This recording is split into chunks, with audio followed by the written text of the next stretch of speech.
In this video, we will look at 10 common mistakes that we see badminton players do all the time that's hurting their game. Well, all right. So we have grouped these 10 tips into 3 different categories. We're talking about techniques, footwork, and some tactical advice. And hopefully, once we break this down for you guys will be able to implement this super efficiently and improve quite quickly. Panhandle grip, a very common mistake. We all know someone who has a bad habit of always hitting the shot like this. If we tend to do this, we are limiting ourselves. We basically remove every single shot, choice, variation, or all the powerful strokes from the game. So this is probably one of the most important ones to make sure that we hold a proper grip and not a panhandle grip.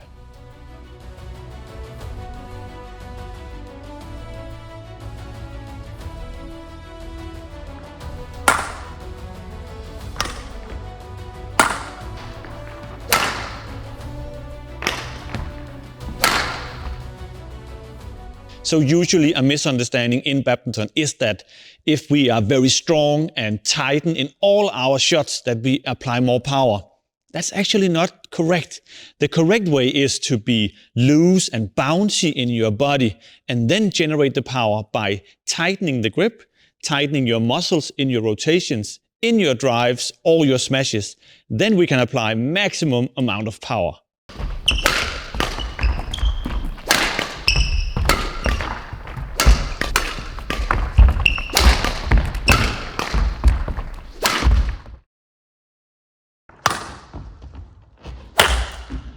Have you ever felt like that guy who was just up there? Well, it was me. But that feeling of really putting a lot of power into a smash and then just you mistiming it or something goes wrong because the sound is kind of off and it's kind of like a cut and not a smash and we hit this soft shot for some weird reason. Well, if that's you, then listen up. This mainly happens for 3 reasons.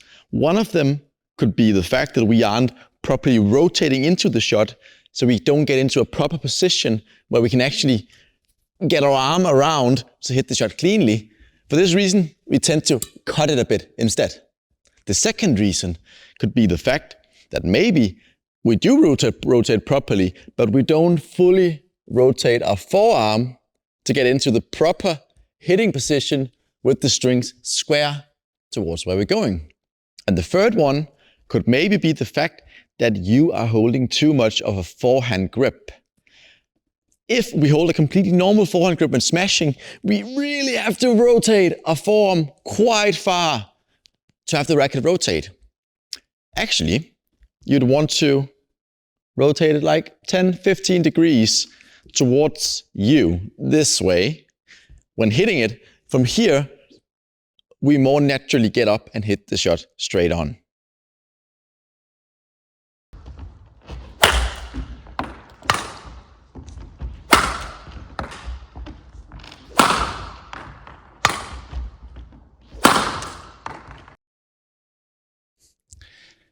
The wrist movement in badminton is a crucial element for you to avoid injuries and just have that uncomfortable feeling using the wrist. And usually that happens in the backhand.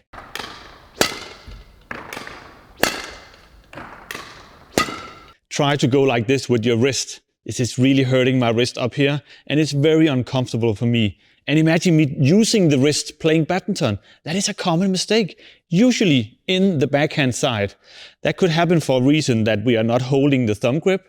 But even if we have the thumb grip, I sometimes see players pulling back with the wrist instead of rotating the forearm, the shoulder, and then generate the power with the forearm together with the wrist. In this way, we can generate power. We can generate variations at a low level, flat drive, or even the high backhand.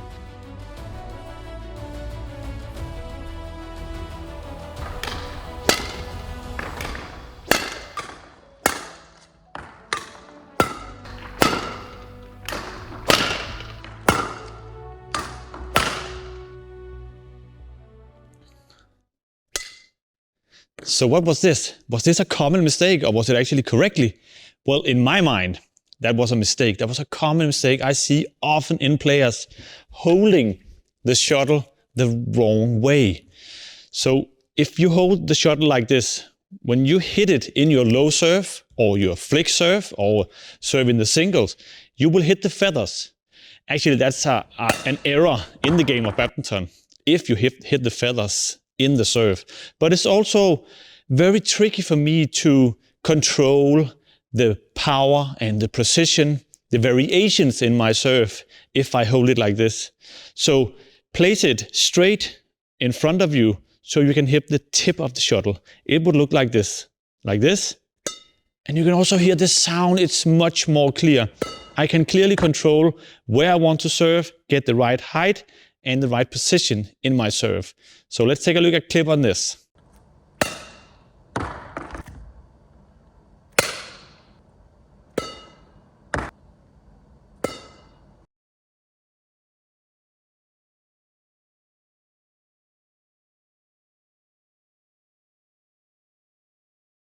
Improper lunges. What do I mean by this? Well, generally, when we're out coaching people, see a lot of players go out to a corner and lunge and kind of had their foot positioned the wrong way. Normally, when we go to a corner, we'd always want our foot pointing exactly out the direction we're going, like this. There are a few reasons why we want to do this. One, it's faster, it's more efficient, and we have a far longer reach like this. But almost, maybe even the most important thing is the fact that this right here is pretty injury prone. It's pretty easy to go out and twist an ankle or strain your ankle or any other muscle in your leg because you're putting a lot of stress on your leg during this movement.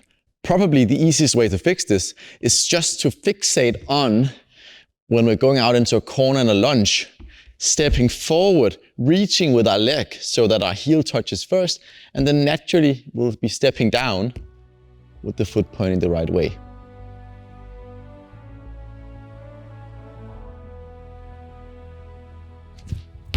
Oh, everything was shaking there. Even the camera was all shaky.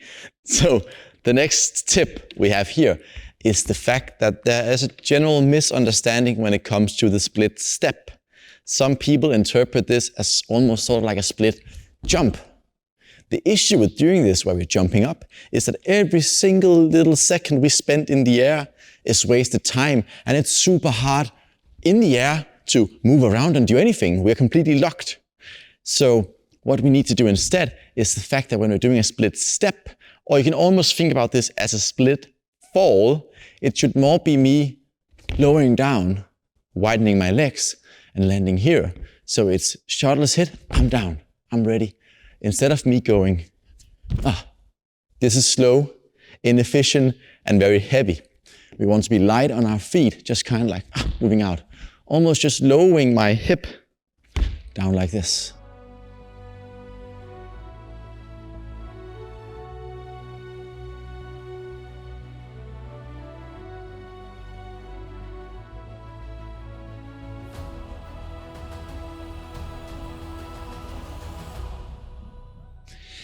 Imagine yourselves playing doubles. You are standing at the net. Your partner is doing the attack from the back.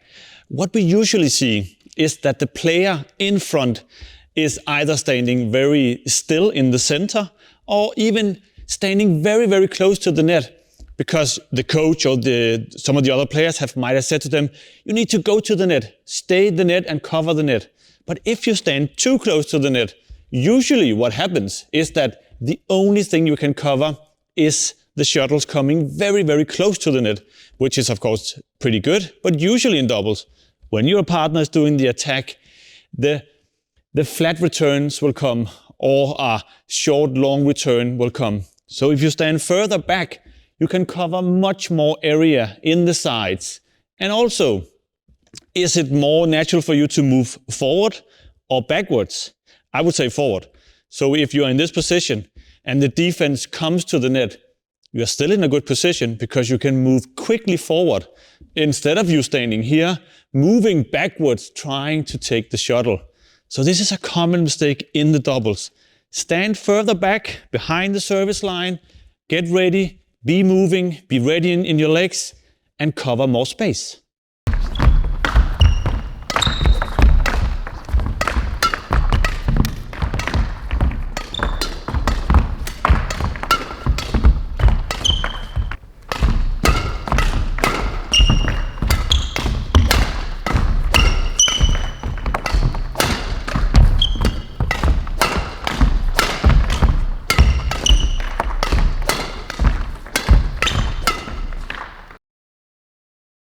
We have this game understanding tip where if you are in a rally, controlling it or even just playing along kind of evenly balanced, we quite often see players go to a corner, hurry back way too fast.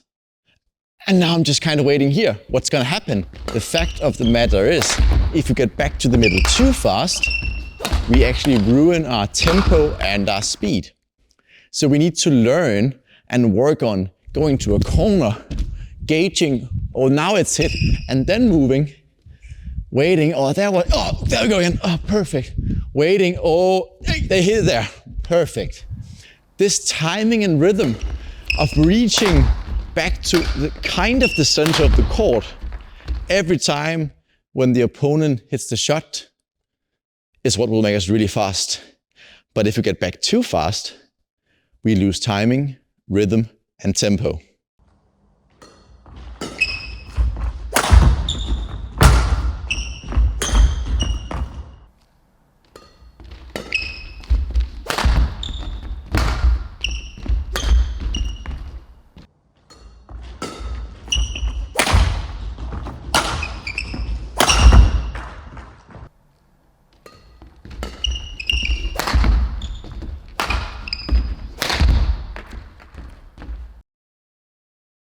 Is it easier to defend a pairing over there in the doubles, smashing all the time with full power?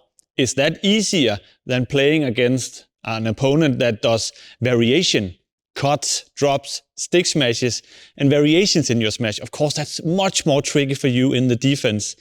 So the common mistake here is that when we are doing the attack, we will just go full throttle on all attacking shots.